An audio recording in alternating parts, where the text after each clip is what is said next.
Good morning, good evening, good afternoon, wherever you are tuning in from. This is Tasemere, your host of the Blackout Live from New York.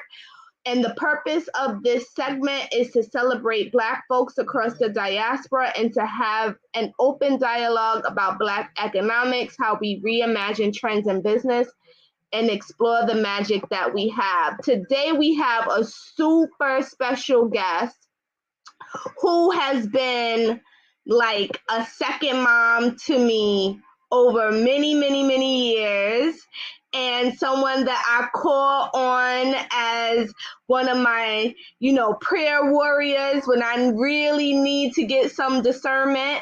Her name is Diana Edwards. Woo! Hey, Diana! Hey, good Welcome! morning, Tasemere. How are you? Happy Saturday from Charlotte, North Carolina. Woo, woo, woo! Woo, 80 degrees today. Oh, I don't know how it's not 80 degrees in New York. I don't know what it is, but it's not that. Wow. So we met each other at the MTA when I was interning there in grad school. Yes. And Diana was in the office, and I used to go over to her desk all the time to bug her about just life stuff. About everything. About everything. And you had started Sisters Flow at the time, which was like a ministry helping women who were seeking God. And we did a conference together where that was like my first time working on a conference. And Diana was like, Taz, if you stick with me, yes, you gonna make it.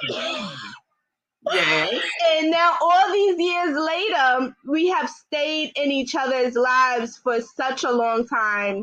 And you have been such a blessing to me that I had to interview you today. Thank you. And let's just talk. What's going on? Okay, so I'm down here in Charlotte. So I relocated. I really wanted to talk about life after 60. So I relocated from Brooklyn, New York to Charlotte, North Carolina, and I'm just doing my thing here. But so how was the move? When you decided to move, I remember when you were like, I'm moving to Charlotte, and I was like, huh? Okay, so when I'm a retire, as you know, I retired from the NCAA transit. So in 2018, I decided to move to Charlotte, but I was going to take my mom with me. But my mother got sick and she had cancer and she passed.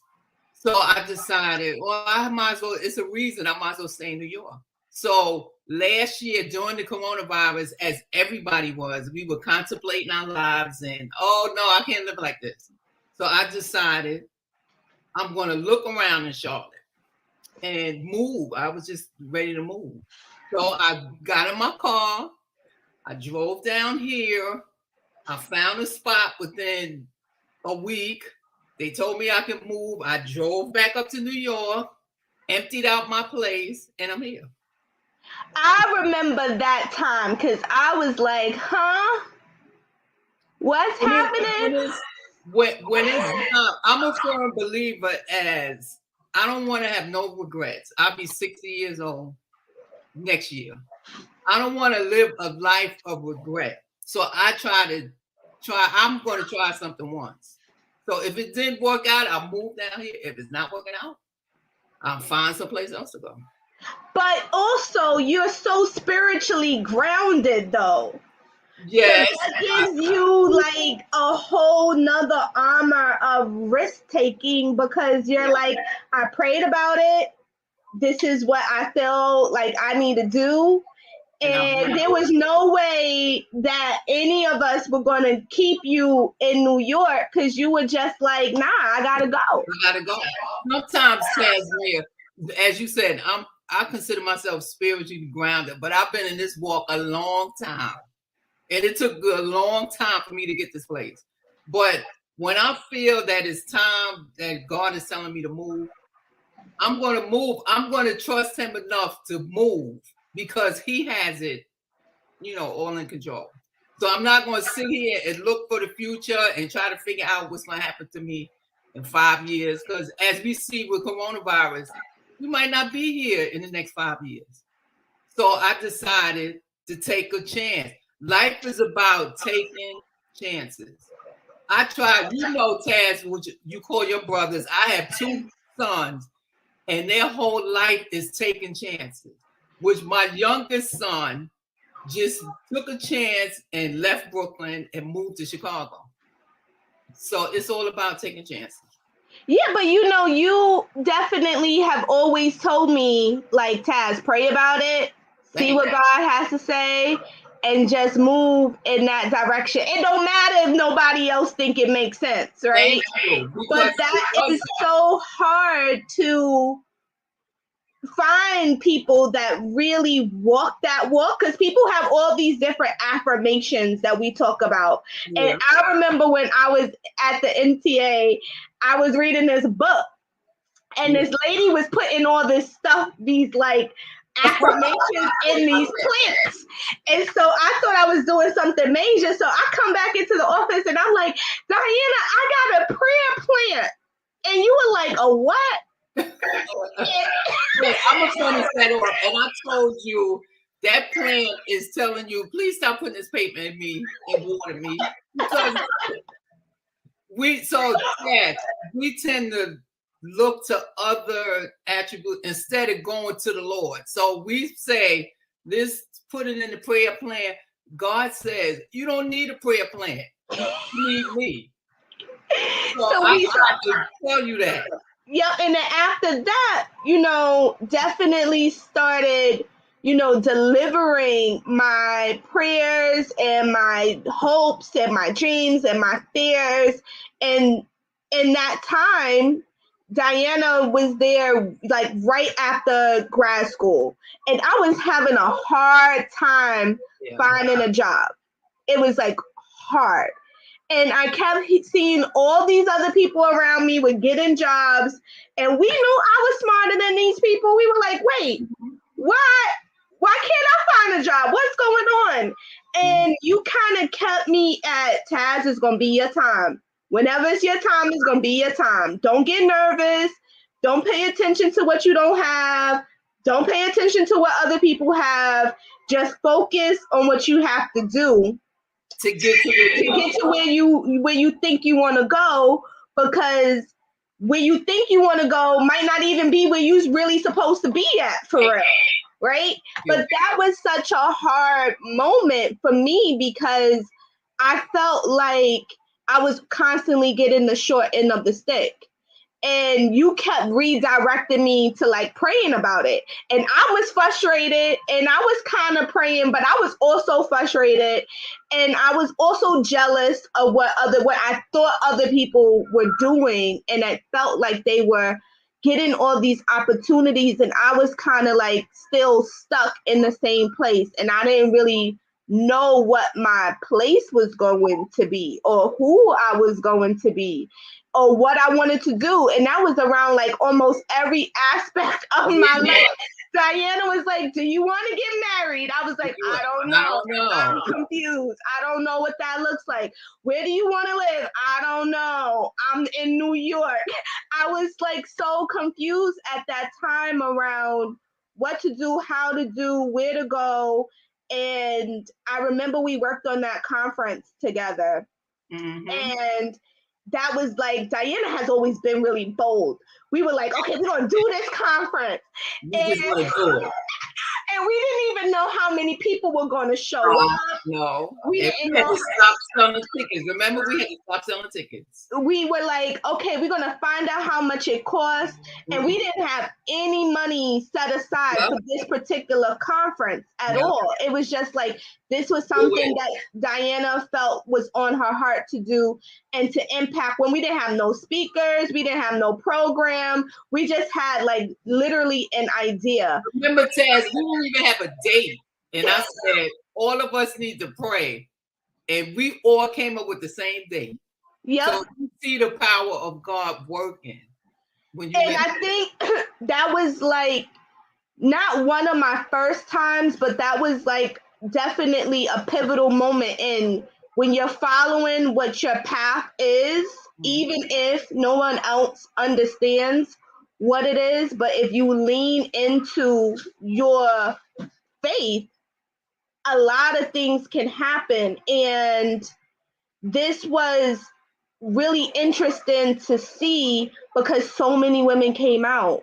Yes. And so many women were like bawling and crying from everyday people just sharing their journeys and their testimony. And really, you know, I think that was like the beginning of you starting your journey on becoming a chaplain, because it was like, oh my gosh, you were just like heavy into trying to understand the Bible and interpret it for like everyday people.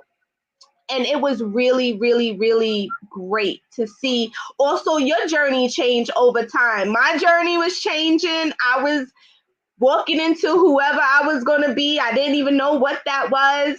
You were getting ready to retire. I remember Dion was getting ready to graduate. Corey was here. He had a girlfriend that became his fiance. Then he moved to DC. And to see all of that like happen over this time was just like very a walk in the past. You know what, Taz? One of the biggest misconceptions that we all have is we look at others and we say, how come we not doing this? But you don't know what it takes. You know what my favorite song is? Mary, Mary, it's the God in me. Nobody knows what it takes to get to you where you're going. So when we start looking at others, we get discouraged. No, you gotta move on.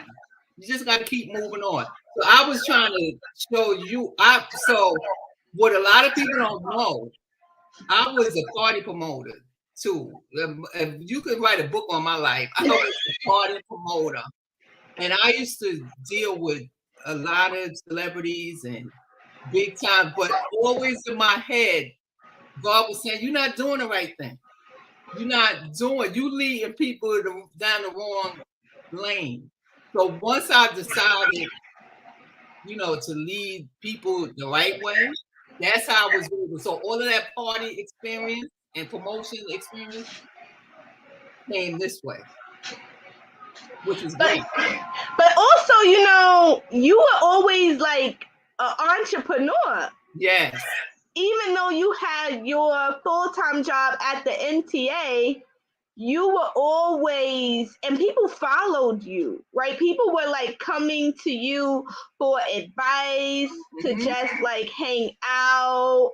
And you were always very persistent in your belief. Like you weren't afraid to say, I'm a Christian anywhere. No. It was like, I'm not going to hide it. I'm not going to like tuck it away or anything like that. So that was also like very inspirational, I think, for a lot of people, because some people kind of, don't feel like religion has a place in a lot of public places. Well, once I said that's the first thing. I'm a Christian. Just deal with me the rest of it. You just got to deal with me. I'm not going to deny the Lord, because if we deny him, he's going to deny us. So y'all deny me, then he do. So with the entrepreneurial perspective, so I'm a very resourceful person. I know how to make my money.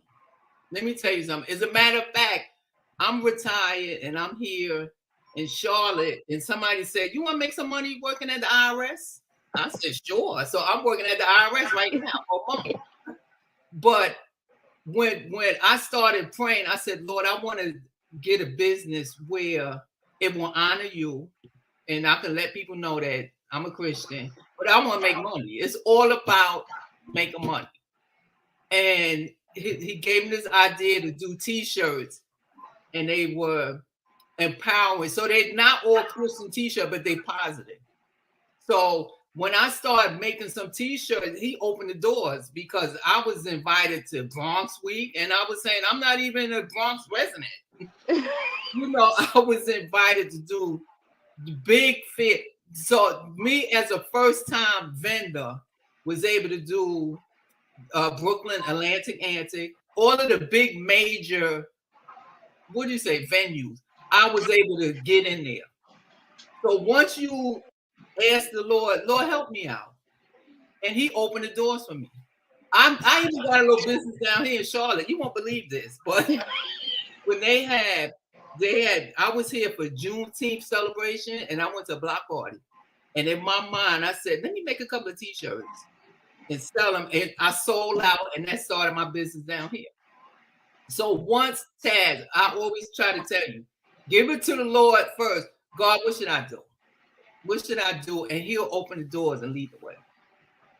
So in this women over 60 thing, how are the women out in Charlotte compared to the women here in New York City? Well, I find Charlotte women are more hustlers. They get out here and do what they have to do. And it's, do you know what I found the difference too, Taz? I guess New York women are so independent.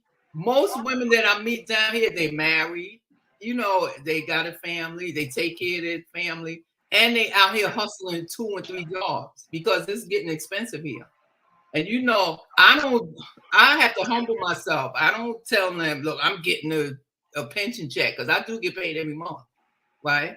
But you can't put that out there. I listen to them, and they struggling just like we are, but I feel that New York women are more, I'm not saying arrogant, but you know, a little more like, what? I got this and I got that, where they're a little bit more humbler. So I find that too. In moving and talking to people and working in other cities, I feel like sometimes people are a little bit more hungrier. yeah.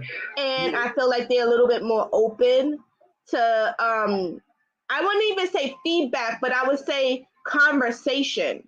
Yeah. I feel like in New York, people feel like they got it together already. I don't need no help. I need help. Yeah. I got it. Don't tell me nothing about what I'm doing. I don't need your input, kind of thing. But they really do need your input, but they just faking it for the funk, right? That's that pride. Taz, that's pride.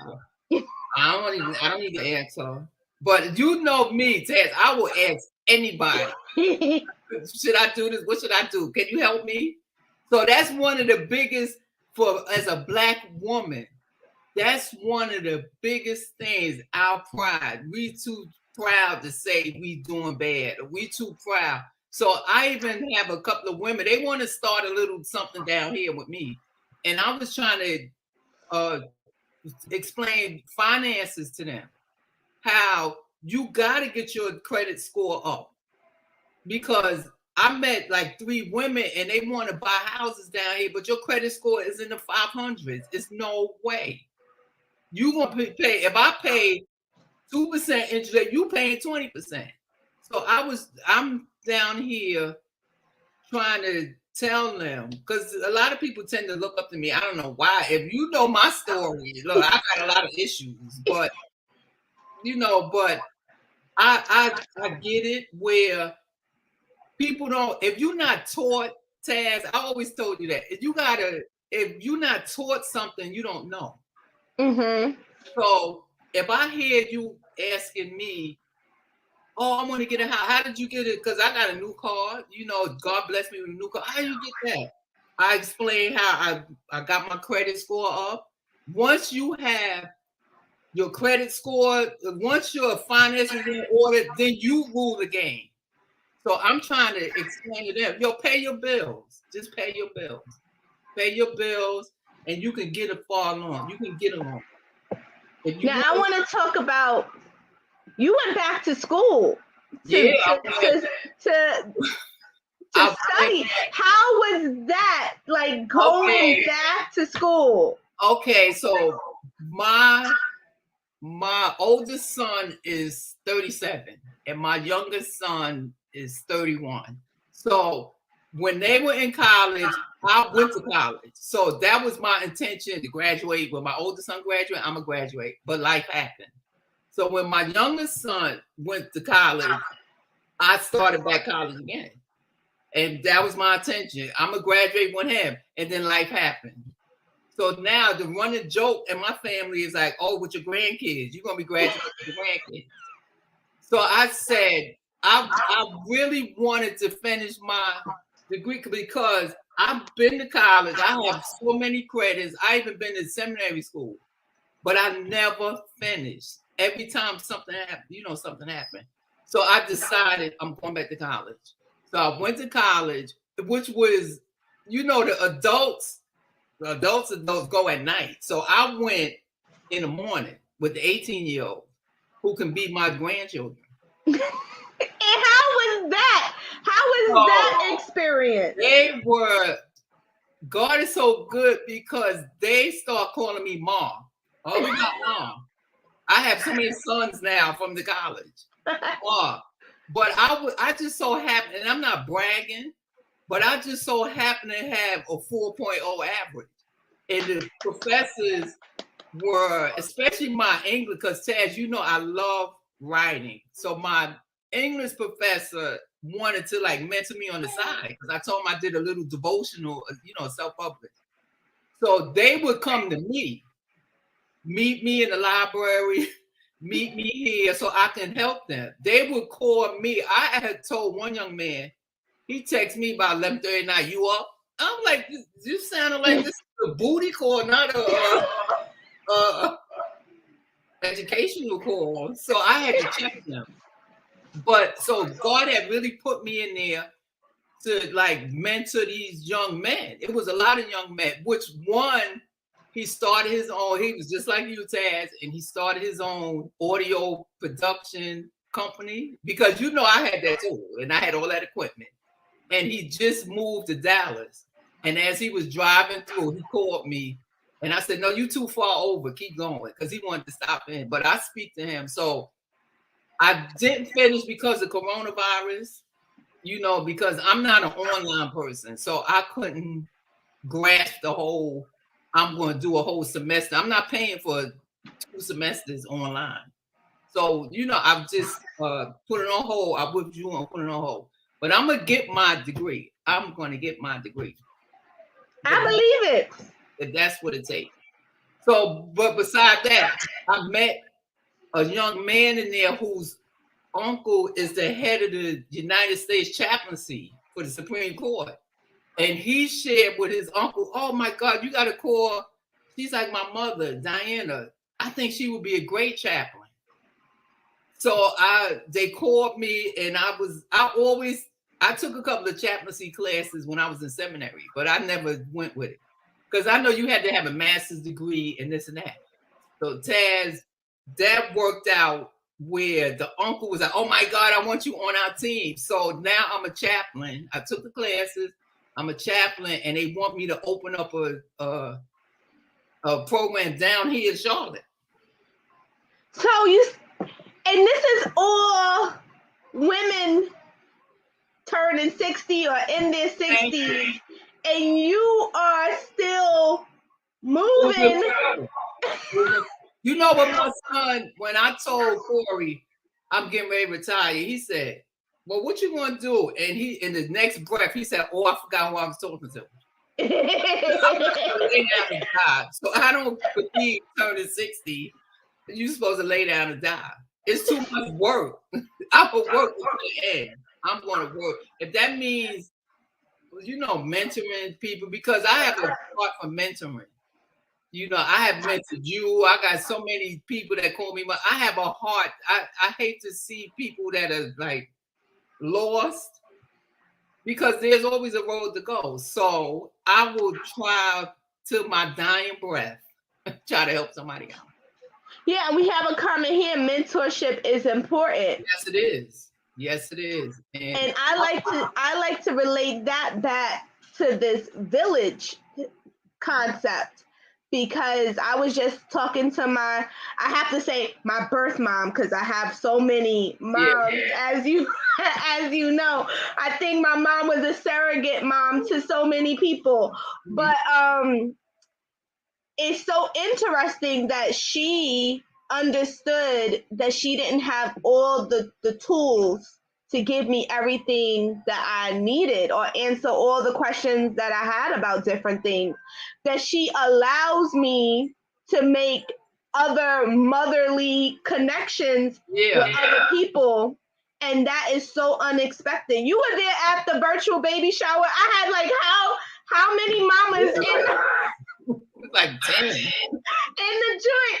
Everybody was like plays different roles, and I feel like that to me, mentorship for me is an extension of my village, which is an extension of Elijah's village now, because he has so many grandmas. And I think one of the concepts is that women are very jealous. But in my experience, having this combine of all these moms, you guys just know your space. Like nobody interferes with your designated space. How can we replicate that? Because you have it, and you have let you know. So I believe that everybody has something to give. So even with my son, if I don't have anything to give to him, but you do, I'm not that insecure to say, oh my God, they're going to do this. They're going to take my sons. First of all, when they was young, I said, go ahead, take them. Look, getting on my nerves. But people have to be secure enough. You know what I told this young lady yesterday? I said, if you don't know who you are, somebody else going to tell you who you are. And you have to be secure enough. Your mother was so secure that we were at the graduation. Oh, that's your daughter, Diana. Oh, where she knew if something she didn't have and I had, it connected. It's all about helping you. When you love somebody, you want to help them no matter what. Mm-hmm. So in order to have, like you say, in order to mentor people, you have to have a candidate willing, the person willing, but you have to look at their family. If they're willing to have somebody help you. Yep. You know, if you don't have, if I said, Taz, I'm going to mentor you, and your mother was like, oh, I don't like her. It's so much conflict. Mm-hmm. Because, like you said, people are jealous and they're insecure. So that makes it look like I'm less of a mother. Mm-hmm. Mm-hmm. If I'm showing you stuff and you always coming home and, oh, she taught me this and she taught me that. But your mother was like, no, tell my daughter, look, go on. Yeah, I had so many moms at my master's graduation. People didn't really know who my mom was. And then even at Eli's baby shower, there was so many. When I tell people like, oh my gosh, Eli has like 6 or 7 grandmas, and they all have different calling times on FaceTime with him. I think people don't understand. It's a disconnect between saying you want a village and actually seeing one in action. And the thing is like, well, what does your mom think about it? I was like, she don't think nothing about it, because these are people who have been around for such a long time, right? I don't know if I could take any more applications for moms. I think I'm all mommed out. I think I'm all mommed out. But I think that it has definitely helped to cultivate like the woman that I have been able to become, and especially with you in particular, that spiritual piece, right? That like, hey, I don't really understand what this scripture said. What does it say? Because you have that information, right? You could break it down for me, and every time I call you, you're like, girl, let me give you. I still have in my Bible where you wrote out this scripture. This is what you need to meditate on. Like, keep meditating. Meditate on this scripture. This is what it says. This is what it means. This is what it does. I find that has helped to mold me in all these different ways. So when people see me, they think that they're just seeing me. They don't know that I have all these people behind. Exactly. But Ted, think about it as your son. That's what you want. When so people, it's all about pride. You can't tell me how to raise my sons. You know, people don't want you to tell them nothing. But if you're open enough to hear it, you know, like I told you, I hear if somebody, when I was in this t-shirt business game and I made a lot of money, Tad, you were with me a lot of times.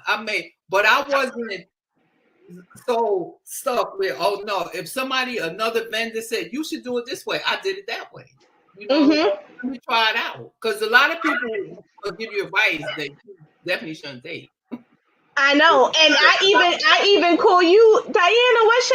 What should I do? How should I do? Do you know how to do this? No, don't do that. No. And you have to be, in order to mentor somebody, you have to be not afraid. You can't be afraid to tell the truth. Mm-hmm. And you can't, if somebody is doing something wrong, like here's the joke too. And we all know it was the Will Smith, you know, the slap across the world. But I said, if they would have scanned my face, if I was sitting next to Will Smith after he slapped Chris Rock, you would have saw my face like, what the, I would not have sat there with a smile on my face. I would have said, what are you doing? So people are afraid to tell the truth. So you can't mentor somebody. Attach, you know, I told you a whole lot of times. You told me something. No, I'm that's the right thing. You know, you ain't listen. A lot of times you didn't listen, but then you had to come back and say, "Oh, you were right. You were right." In order, I'm very big on mentoring, even to show people how they to hustle, make money, live life. But you have to be mindful of feelings, you know. But you always have to tell the truth. And Ted, I told you, Ted, I said, write this down. I said, one day you're going to be, I said, stick with me because you're going to be a big time executive. You're going to do this and you're going to do great things. So I saw it in you. That's why I allowed you. Remember, I said, I'm not taking care of none of the business part of the Sisters Flow. You want to take care of all of that. So you see how that experience was you know, pertinent to where you are now. Of course, because you know, folks, the DM firm turned 5 on Easter. Mm-hmm. Super excited about that. But before the DM firm, I really didn't think I was gonna be this entrepreneur, right? Because I was so used to being in the background, just helping everybody else realize their dreams and their goals. But all of that was teaching me what I needed to do when I decided to become an entrepreneur, which wasn't even in my vision at all. And I remember when I was calling people to tell them, hey, I'm going to quit my job. Not many people actually thought I had what it took to like do this, but they also didn't know all the other things that I had already did with like planning your conference and figuring out how to sell these tickets and you teaching me how to like promote something and going around and you have people, you know, you were at work, but you were still like, all right, so you're going to do these tickets and then you got to do this and then you got to email this to don't throw any emails away. Keep all the emails because you don't know what you're going to need years from now. And you called me for something and I was like, I got it in my email.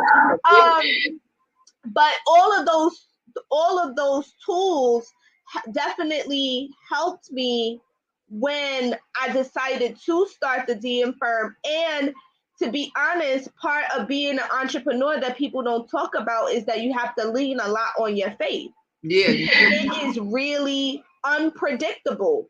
One moment you can be like on the top of the world, the next, but oftentimes nobody's calling you. No, I gave you when you first started, and it says, "Do not despise small beginnings." So we leave and step out and do what we have to do, and we're not going nowhere. It's not doing this, but the Bible says, "Do not despise small beginnings." Like, okay, you can't start out big because you have no place to go. But people look at it when they first start out, they expecting, oh, I'm gonna leave and it's gonna be so much success. You know, success comes along the way. So it most people does. give up. So I tried to tell you, and I remember when you told me you were leaving your job. I said, "Girl, I'm gonna meet you up in Harlem. We're gonna go to get something to eat." So I was like, "Do it," because I love it. My oldest son, he's my aspiration because I always tell him when I grow up, I want to be just like you. Because in a drop of a dime, okay, I want to do this. He has no fear of I want to do this. And a lot of people say that's because mom, you Well, know. yeah. Well, I can say from Dion and Corey, they will pick up and go to another Yes. country without having a lot of things planned out, but they definitely lean a lot into their faith. Like they're Yeah. gonna figure it out, right? Corey has traveled the world. He has been here. Tegan has her passport, right? Um, and then Dion is just like, he works at some place and that doesn't bother his spirit, and he's like, this isn't the place for me to be. He's not saying, oh, I gotta stay here because I gotta make this money. He's like, no, I'm gonna move on to the next place that I feel works with my spirit and my skill set. And if that means that I have to pick up and move to a whole nother city, I'm gonna do that, right? And so they have totally been super fearless. I wasn't always like them, right? I was like a little scared. I was always like, Diana, I don't know, I don't see it. I wasn't always somebody that was so spiritually grounded because I also wanted to see at the same time, and I didn't always understand that sometimes it's not meant for me to see it. I just got to do it, and that was kind of like what was holding me back. But the more I practiced, right, like saying like I'm gonna just do it. Now people think I was born this way, but they don't think that I had to. Yes, when you plan stuff. So this is what I learned out of my almost 60 years. We decide we want to do something, but we have our own plan to what it's supposed to be and how it's supposed to be. So when it don't fall into the way our plans go, we give up. So if you can, and that's the hardest thing to do is say, I'm just going to do it. I don't care. Let the chips fall. So we have Doug from Oakland saying hi. Hey, Doug. So if you want to start a new business, of course you have to have a little plan but don't be so tied up and so solid because things go all different ways. I tell everybody, if I wrote the script of my life, a whole lot of pages would be cut out. A whole lot of characters would have been missing. You know what I'm saying? So here's another thing. When I get something in my head, you know that's me. If I get something in my head, I usually pray about it. And if I feel, okay, I'm going to try it. A lot of times I just did it and it didn't work out. So here's another thing I'm working with. So I found so I've authored a book, right? And I love to write. So I found my ancestors. I'm on this big ancestry kick because I want to know where I came from, right? And where I found out that my great-grandfather, who died in 1918, was the first he was born a slave, but he was the first Black educator in King and Queens, Virginia. He was a pastor of a church for 29 years. So it's so much rich history. So I want to know where I come from. So now I'm decided, I'm gonna write a book. Look, so I was able to go all the way up into my sixth. That's a blessing. My sixth great grandmother, and I have actual documents. So now I'm planning on. I'm not copying off the Alice Daily, but doing a little root saga of what I think my family went through. So that's my next project. I'm going to write another book. I love it. I mean, and this is like around life after 60 is so much more to do, right? It is. And you never really start. I remember when you called me to tell me about this, I was like, I need to look into mine too, because I don't know, right? It was something that I had thought about, but nothing that I had actually like made reality at some point. But I think that all helps to motivate us, because people say all the time, I'm my ancestors' biggest dreams. But then we don't even know our ancestors, right? We haven't really taken the time. And you know what I found out through my investigations? That my great-grandmother's side of the family, we were free. We wasn't even enslaved. And I have the actual documents from 1742 when my fifth great grandmother, they gave her freedom because she had a baby by one of the slave masters. So they took the baby and all her kids were free. So down the years, I even have it where, so I said, I come from a line of strong Black women. She might have had, was enslaved and had that baby, but she said, we're going to do something about this. So I can really relate to my big grandmother where we might get in situations, but we're going to do something about this. So tell the people how you started. Where did this idea of actually doing the research come from, and how hard was it to do it? Okay, so my mother's younger brother passed away, right? So my maternal grandfather always said it was the family story that he walked, which I know that wasn't true, to New York from Virginia when he was like 10 years old. So when my uncle passed, my aunt told me that my uncle said, oh, I met our uncle, and he lives in Virginia. He was in Virginia, and she was like, I got an uncle. So we never really knew that side of the family. So they asked me to go on, because they know, Taz, I'm a history buff major. So they asked me to do the ancestry. They were willing to pay me, do the ancestry.com. So I found that my grandfather did have a brother, and he just died in 2005. And so I shared with my aunts. I said, you could have knew your uncle and your families. That's so sad. So then I found out that I found out so many things, but you can't do it on the free version. You got to do the paid version.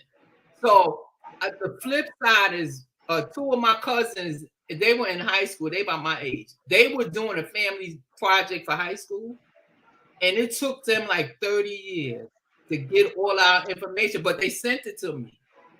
So I have information on my maternal side and paternal, but it's very hard. You have to talk to people, because I have a cousin that's 87, but her mind is very sharp. And she was able to give me names. It's a lot of hard work. It's a lot of work, but it can be done. I even joined the Middle Virginia African Ancestry group. So when I was on the call, says this lady said, Diana, are you still on this line? I said, yeah. She said, you my cousin. Because I took a DNA test and I did it. So it's like interesting to find out. They say it can't be done. Taz, I'm telling you, I found my sixth great grandma. And how do you feel that has impacted your life now, knowing this information? How do you feel that this impacts you? Because you know where I come from. If you read in the Bible, Jesus, there is 14 generations of Jesus. Look, we know when you know who you are and you know where you came from, it's like a satisfaction. I used to separate myself from Africa. I always say, I never want to go to Africa, because we don't know our history. So of course, we look at Africans as these they running around in the huts and whatever, but we actually come from there. You know what I'm saying? So I always tell people, know your history. good or bad, know where you come from. And you can live off that. So I can either take it and say, yo, they were bad people. I'm not going to live that way. You know, you can know your history. But also, you and your family went, and one of your uncles or grandpas or somebody didn't have a headstone, so and you guys decided to do that. My great grandmother, nobody knew where she was buried at, but you know, Inspector Clouseau here found her. So once I found her, I said, and I prayed, I said, God, let me find my great grandmother. And so I found her. Taz, when I tell you, we searched and searched, and it came to me, look on her death certificate, and sure enough. So she's buried next to my great grandfather, but she has no marker. But what happened was she died first, and then he died two months later. So they probably just didn't have the time. So I said, if I find her, what should I do? And I said, if I find her, I'm gonna put a headstone on her grave. And I found her, and somebody hooked me up. Taz, you know I have a lot of hookups. Somebody called me and said, call these people in Gloucester, Virginia. And they're in the process now of putting the headstone on her grave to honor her. Because if it wasn't for her, I wouldn't be here. So I think we all should do that. Where we come from, they had hard lives. And what happened when I told my younger son, I said, you know what, Dion, I'm going to write a screenplay where that's his 7th great grandmother is looking, you know, she was enslaved and she's looking, and all of a sudden she see you, 7 generations. He's the head of equity and diversity of China now. You know what I'm saying? My son, he's the head writer. He's the speech writer for the USA, for the government. To see where she was at and to see where her 7 generations grandkids. And I told Dion, write this down. He goes, oh, I got it. Write it down. So I want people to see where we were and where we are now. I have a cousin. My first cousin is the head of pediatrics in Johns Hopkins in Baltimore. So to see the enslaved Elizabeth to where her grandchildren are now, come on. So that gives hope for everybody. Mm-hmm. We got to live a life of hope. And Taz, I tell you all the time, go for it. Just do it. Because the biggest dream killers is ourselves. Oh, no. If you got a dream, go for it. I always said I was going to move to North Carolina when I was a little girl. And I see I'm here now. You know, I could have been still sitting in Brooklyn like, oh, I want to move. Oh, I'm ready to go. Just go. Just go. And if it don't work out, Taz, try something else. That's if it don't, be humble enough to say, yo, I messed up. This is not weird. Well, I'm not afraid. People always tell me, oh, you don't never be stable. I'm not afraid to say, yo, I screwed up. This ain't it. Well, let me find out what it is. What mm-hmm. is it? So that's why I tell I'm so proud of you. I've seen you. I had to come to work and say, oh, Lord, what's wrong with this girl today? What's wrong with her? You were to where you are now. And you know I'm proud of you of everything that you accomplished. I always tell you, go for it. When we think too much on it, like, oh, no. Go for it. Do this. I'll be there. It's so, even when I think back to that and think back to before the MTA, it wasn't easy. I never would have thought I would have winded up being this person. Every time I call Diana now, she's like, oh Lord, what happened now? What are you doing? I can't take it anymore. Last month was a month of, I can't take it anymore, Taz. What are you doing this week? What is going on? But you have to share, right? Because it's like, to understand all of that you put in work and not knowing where it was going to be to now reaping some of the benefits of your labor with people that were there with you before you even started on the journey is such a blessing. Remember Will and Grace? Remember they had just every time for the audience, every time something good happened to us, we would say, "Just God." Just God. Remember that time? I remember. And it was such a warm feeling to have that. And I'm so happy that you have stuck it out with me on this crazy, crazy journey of me trying to figure out what kind of woman I was going to be. Where was I going to go? Because before anything else, I was trying to figure out just me. Like, and there were so many people that were trying to define me because I was trying to also discover myself. So I went through a lot of different journeys, from like, how am I going to do my hair, to what clothes am I going to wear, to what friends am I going to have? That was also a big thing. Like, who should I do? Who should I go out with? Should I go out for drinks? Should I not go out for drinks? It was just like a whole journey of trying to figure it out. And now that I have some pieces figured out, and now the newest journey is figuring out my motherhood journey. It is so interesting, and I'm so grateful and enormously blessed that you have decided to go on this wild journey of me coming from becoming a young woman to becoming a mom and an entrepreneur and a founder and all the other titles that I will get along my lifetime, and also to continue to push me to think about what's next, right? But from a faithful perspective of what's next, and not being afraid to share my story with folks. Remember, I said, you want to be married? You want to get married? And you say, I don't know how to be married. And I went out and bought you a book on how to be a wife, a faithful wife. You did, and we read it together.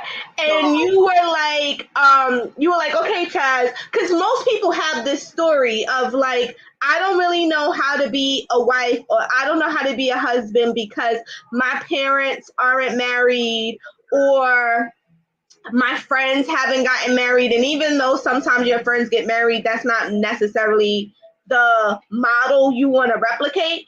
And so to have you and Joy and Nadine at the time at the MTA, who were married or had been married before, really shared that this is what being a wife looks like, right? Because first you are a girlfriend, then you are a fiance, then you are a wife. So this is what this role of wife looks like, and it's way more to it than the wedding, right? And Joy at the time had did an arranged marriage, and she had arranged her kids' marriage. So that was it was the whole concept of what it takes to be in this union and what that means. And as a Christian, what does that look like was really important, I think, for me to understand what I might be getting myself into because I had no idea. Taz, you know what the key to mentorship is? You don't ridicule, like you told me, I don't know how to be married. You don't ridicule a person for something they don't know. That's why I said here, you don't criticize a person. You were telling your truth. I don't know.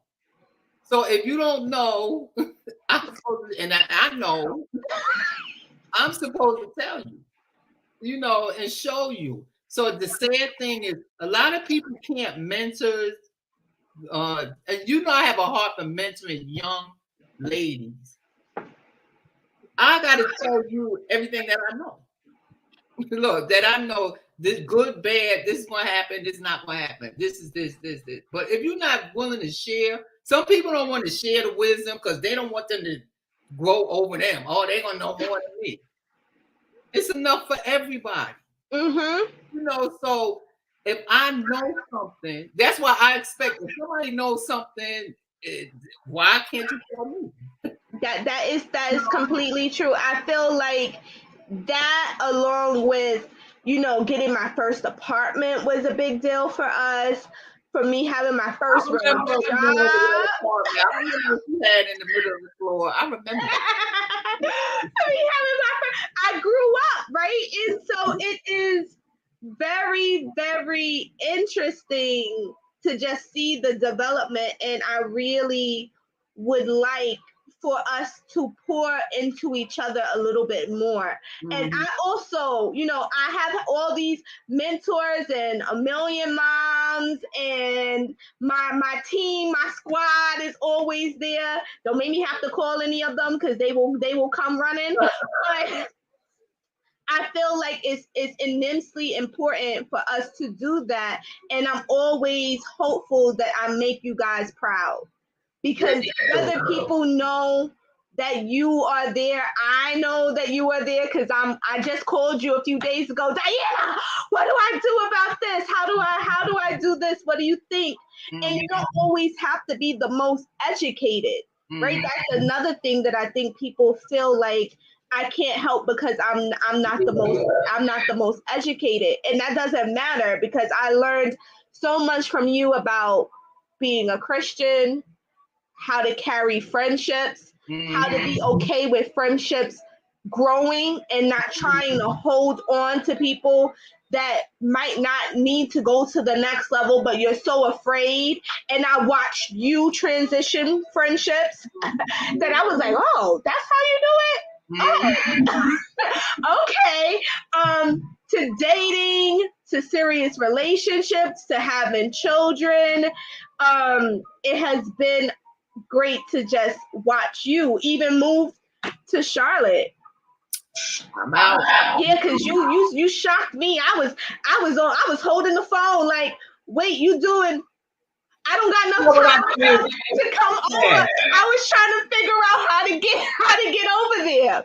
I didn't tell people because once you start telling, if God already put that in my heart to move to Charlotte, I didn't need nobody's 2 cents. I didn't need your opinions. I didn't need that, because once you start listening to other people's opinions and what they would do, if it was me, I would do this.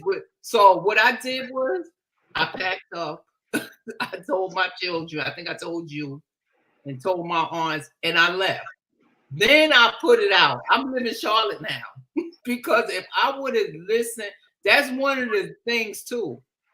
If you about to go to the next level, be careful who you share everything with, because there are people, even good meaning people, will try to talk you out of anything because they don't understand the vision. They don't understand this. So do it, then tell them. You know, that's what I did it. I had my cousins call me.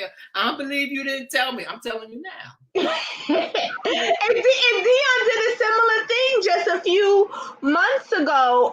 When you were up here, he was doing. I spoke to him for a bit. Super excited, and I think that's what we have to start doing, right? Supporting. This is what, if people don't know what support looks like, they could just replay this show. I said, I'm moving to Chicago. You know what I did? We got on the website, started looking for apartments. I drove the 10 hours from here to New York, helped them pack up. But I got tired of New York. I stayed there 10 days and I came back. And you got some goodies too, because Dion was buying all the fancy smancy kitchen appliances that he wasn't taking with him. Still hooked me up. But when Corey, with my oldest son, he said, "Mom, I want to work for the World Bank." And Corey was making almost 6 figures at his place in New York. And he said, "I'm going to quit my job because I need to get my master's from Johns Hopkins Business School." You know what I did? I brought him some Johns Hopkins sweatshirts. His brother brought him Johns Hopkins this. So his brother said, Ma, suppose he don't make it in. I said, well, at least he got the sweatshirts.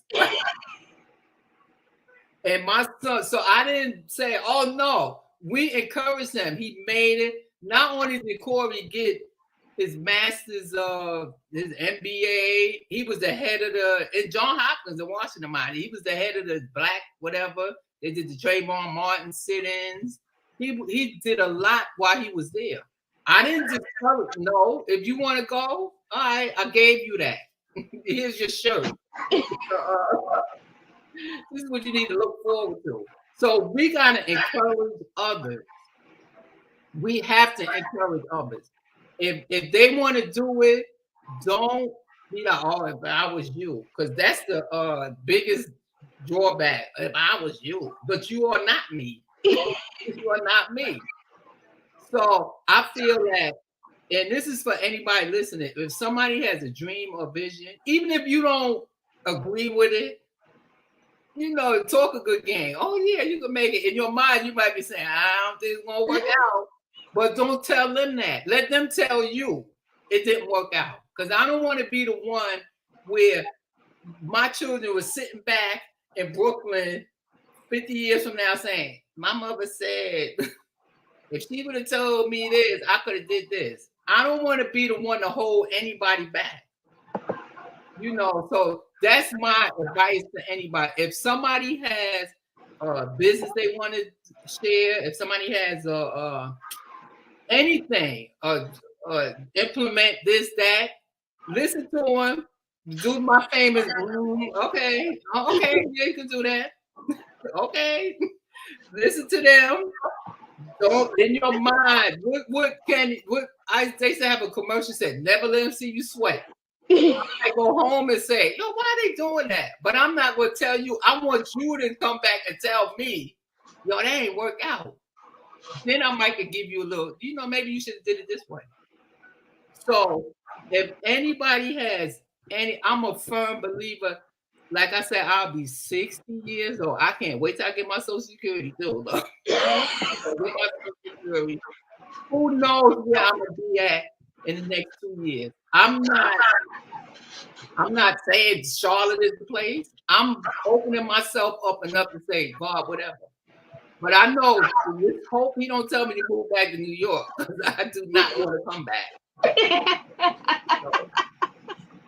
But man, I'm like with you, with your business and all that stuff. I listen to you and try to give you a little advice. If this, do it this way, do it that way.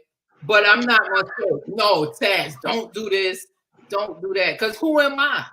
Mm-hmm. I tell you, don't do. Everybody has a different journey.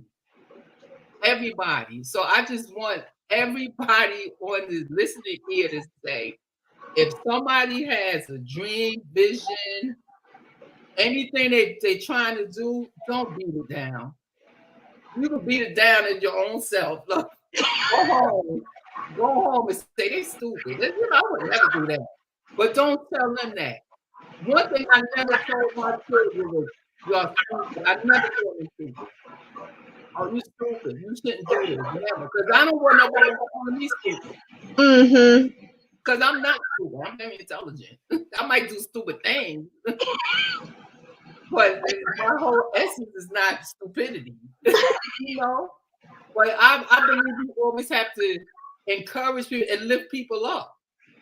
Lift them up. We had a great show today. We talked about a lot. We talked about being a Christian. We talked about going back to college. We talked about how Diana met me and had me to stop putting my prayers in the prayer plant. Yes. To ancestry and finding your ancestors for real. It takes some work. Be on the lookout. Diana got a new book coming out that when you get the book, when you get, like, what is it called? The sample where you have people read it around, you can come back and tell us when it's coming out. I'm super, super, super excited about it. Thank you for waking up early to do this interview with me. Girl, I was laid out and I couldn't get on my computer, but God did it. And we will be back here again next week. Thank you so much for tuning in.